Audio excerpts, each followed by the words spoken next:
نور في الظلمات أنسي في خلواتي يا سعدي وهنا.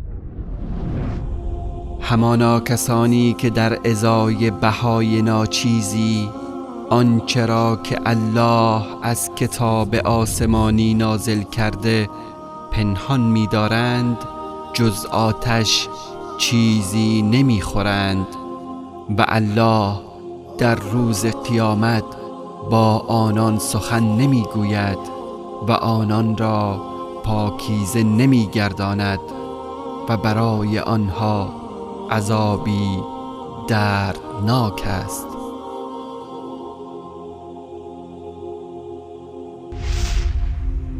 نور في الظلمات أنسي في خلواتي يا سعدي وهنائي القرآن حياتي.